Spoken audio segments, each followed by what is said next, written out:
자, 여러분 안녕하십니까? 지금 계속 강의를 찍고 있는데 이번에 이제 강의는 2차시입니다. 2차시 강의에는 앞에서 하던 얘기와는 다르게 이제 제가 강의에서 항상 인트로덕션, 그러니까 처음에 그와 같이 이제 여러분들한테 제 강의를 듣기 위해서 어떤 그냥 사전적 지식이라고 할 수 있습니다. 이런 지식을 그렇게 얘기하는 것들을 기본이죠. 가장 알아야 될 기본을 이제 얘기하는 건데, 세 가지 관점에서 이제 그 얘기를 할 건데, 전체 강의 주제, 이번 1차 시의 강의 주제는 정말 인간이란 무엇인가, 이 부분을 갖고 이제 얘기를 하려고 합니다.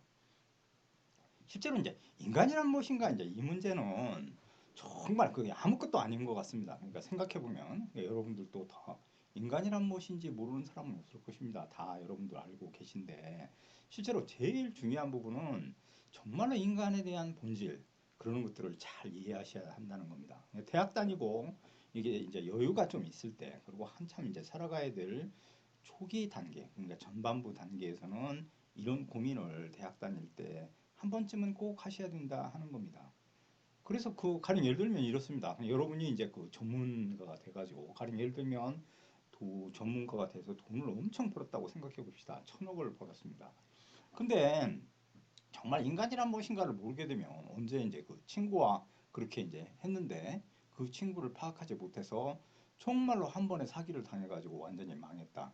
이거는 누구를 원망하거나 이럴 수도 없는 것들에 해당되는 겁니다. 그냥 가만히 생각해 보면 실제로 그 대학에 나와서 정말로 인간을 이해하지 못해가지고 사기를 당했다. 그거는 정말로 있을 수 없습니다. 그러니까 왜 그런 거 아니?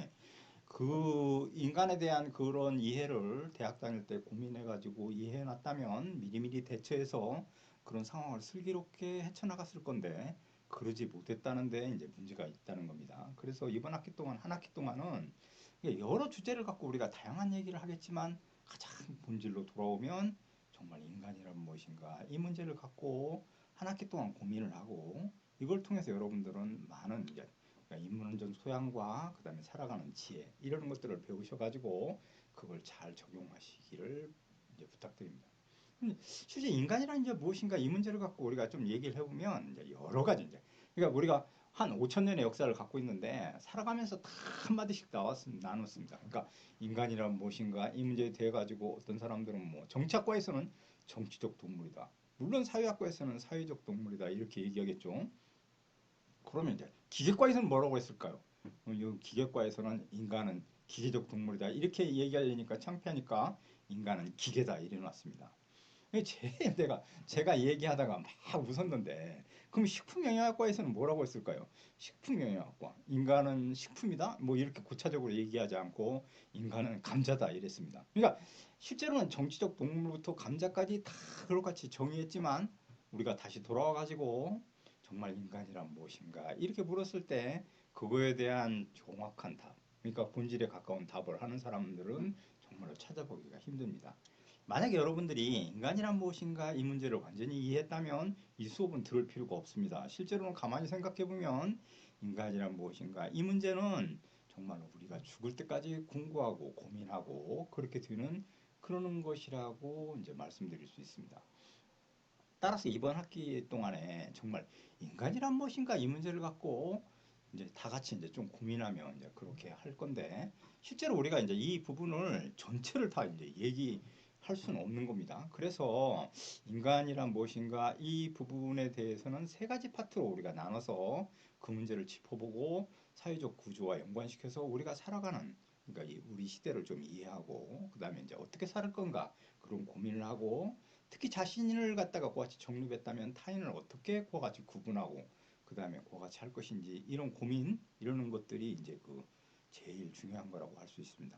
우리가 살아가는 이 시스템은 캐피탈리즘, 즉 자본주의 시스템인데, 이 자본주의 시스템에서 가장 결정적인 거, 그런 것들에 관해서 한번 얘기해보고, 두 번째는 마르크스, 그러니까 이제 사회주의 그 관점에서 그 인간을 어떻게 이해하는지 그 부분을 좀 설명해보고, 세 번째 문제는 아주 민감한 문제인데, 이게 이제 프로이드, 그러니까 성에 관한 그런 얘기들입니다. 그래서 실제로 이제 성 문제를 요즘에 꺼내기는 정말 어려운데, 저 학문적으로 그렇게 이제 얘기할 거니까 그 부분에서는 이제 오해가 없으리라고 생각하고, 가능하면 여러분들한테 그게 이제 좀 피해 의식을 갖는다거나 그다음에 문제, 이제 성희롱 이런 문제가 된다면 그런 문제를 피하고 그런 문제는 언급하지 않으려고 노력하는 중입니다. 그래서 세 가지 파트에 나눠서 진짜 인간이란 무엇인가 이렇게 이제 그 얘기해 볼 생각입니다. 첫 번째로 우리가 자본주의자. 그러니까 이제 이 자본주의 사회에서 그 인간의 이데올로기 그것 중에 자유 이 부분에 대해서 이제 그런 것들을 정립한 사람은 막스 웨버라는 그와 같은 학자인데 이 사람은 인간에서 가장 중요한 건 어떤 거냐 이렇게 묻는다면 그것이 바로 자유다 이렇게 얘기하는 사람입니다. 그러니까 자유가 제일 중요하다. 가만히 생각해 보면 우리가 이 세상을 왜 사느냐, 인간이 왜 사느냐 이렇게 묻는다면 가장 그와 같이 그 궁극적인 것들은 실제로 사회적 지위나 명예, 그 다음에 이런 자유 이러는 것 때문에 살아가는 존재다 이렇게 얘기하는 겁니다.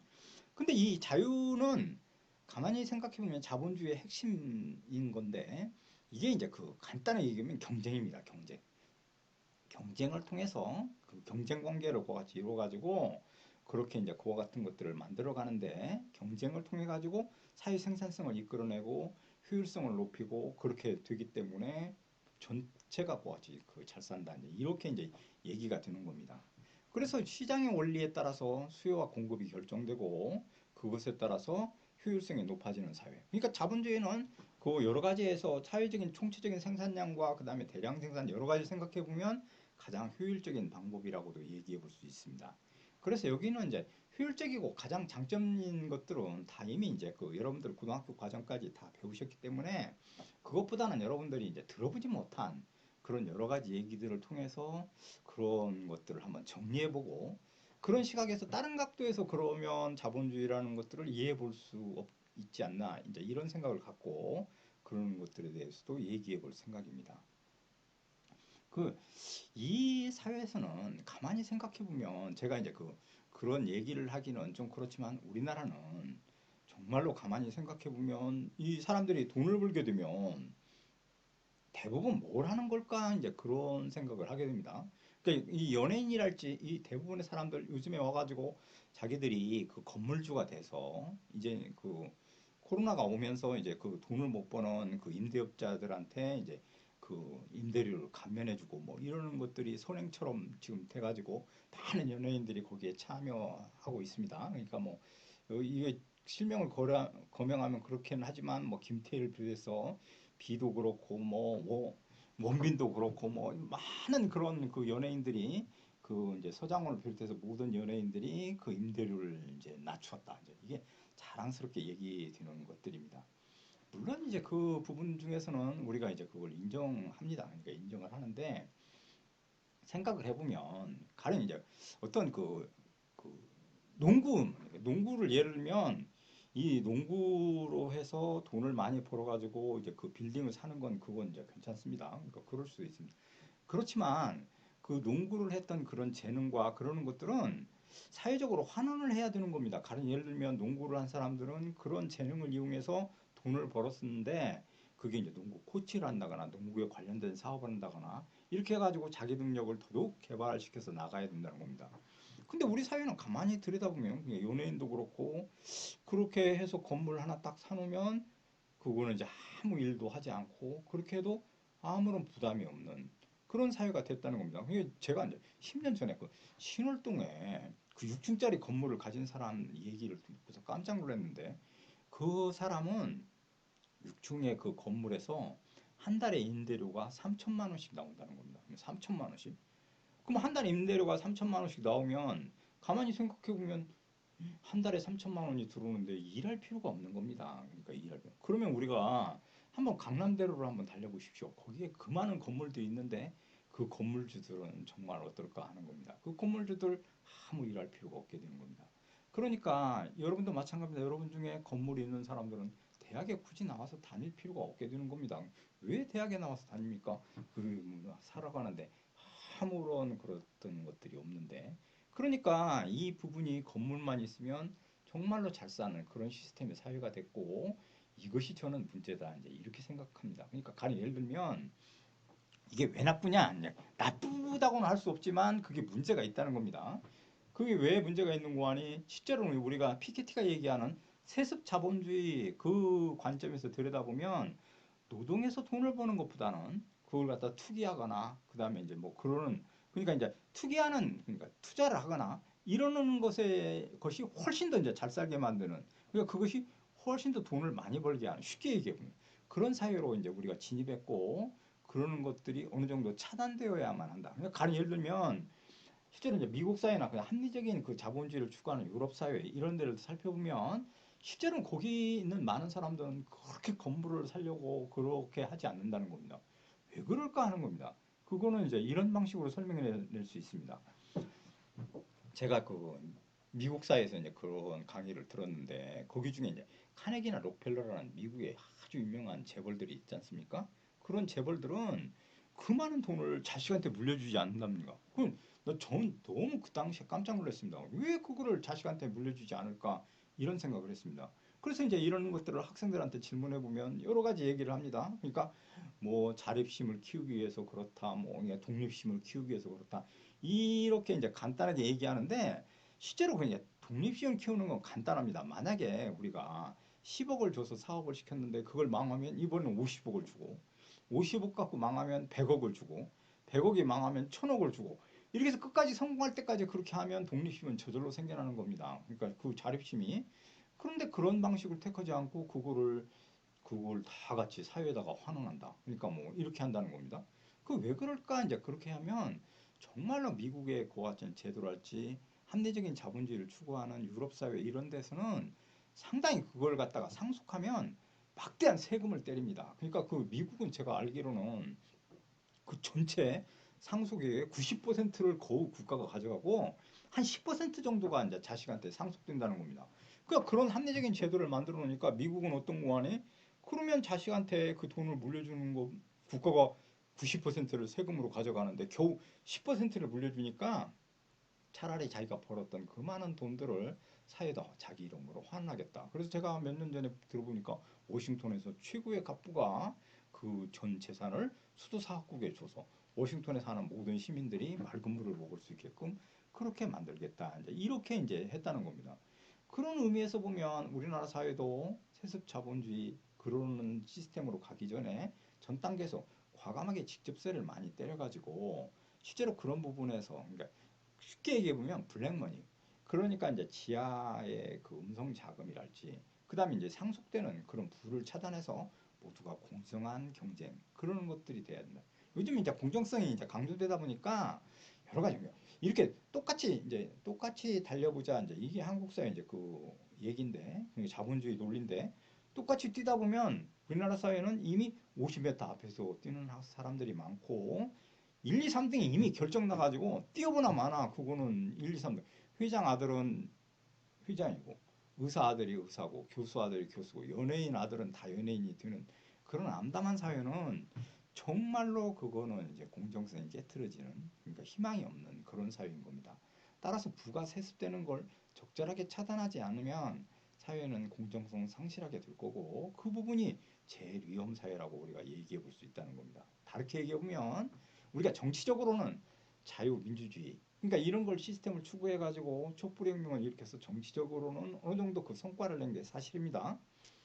그렇지만 한편으로 생각하면 경제적으로는 어떠느냐?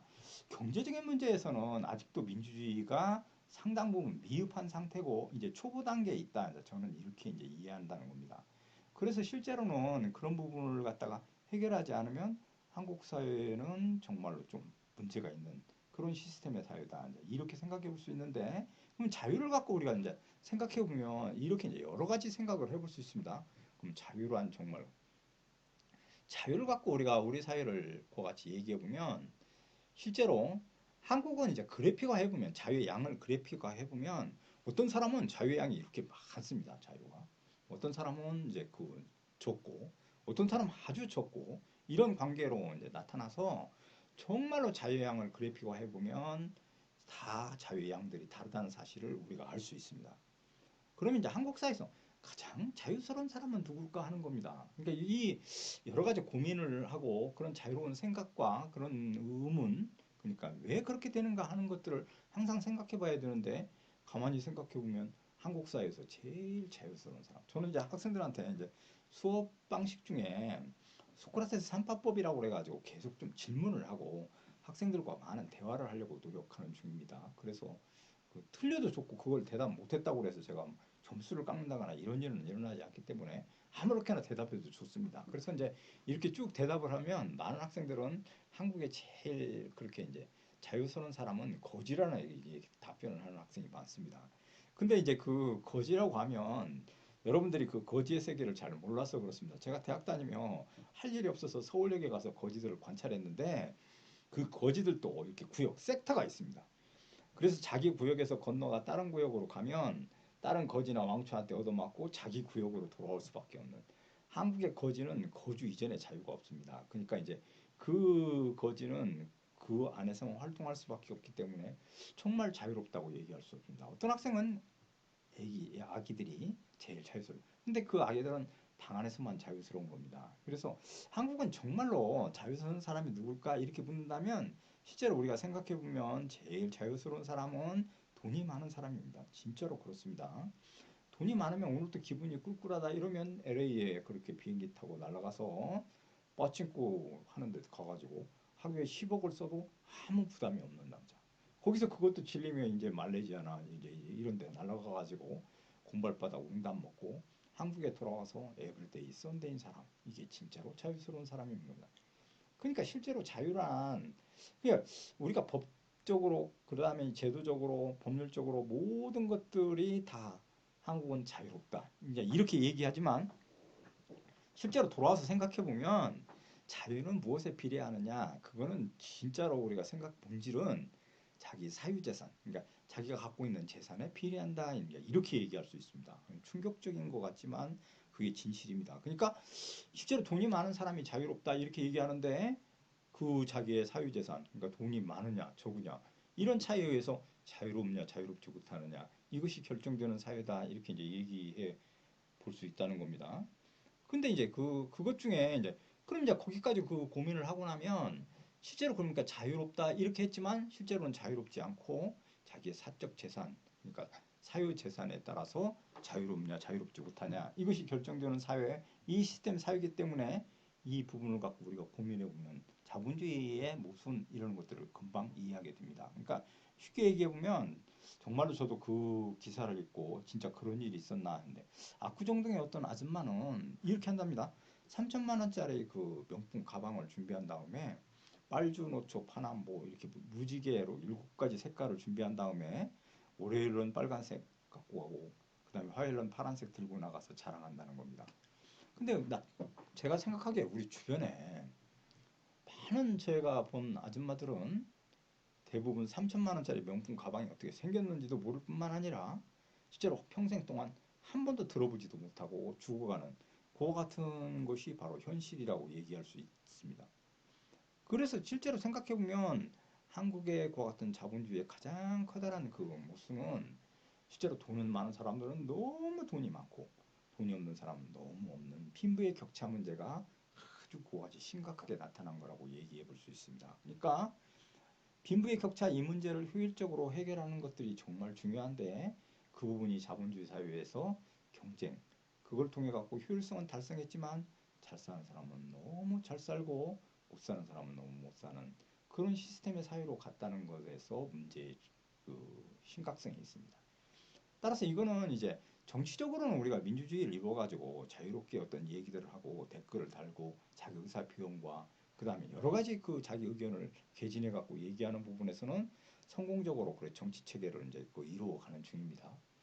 그러나 이제 경제적으로 들여다보면 정말 그와 같은 부분에서는 심각하게 사회 문제가 돼 있고 제 생각에는 진짜 그 여러 가지 이제 그렇게 이제 생각해 볼 수 있는데 본질적으로 우리가 그 돈 문제, 경제 그 문제에서 이런 것들이 그러니까 잘 사는 사람들을 우리가 비난하거나 이럴 필요는 없지만 실제로 그런 부분들은 잘 사는 사람들이 해야 되는 그러니까 그 노블레스 오브리지 그러니까 귀족의 책무라고 할 수 있는데 그런 부분에서 한국의 많은 재벌과 부르주아층들은 그런 것들을 같이 각성해야 된다. 왜 그런 거 아니?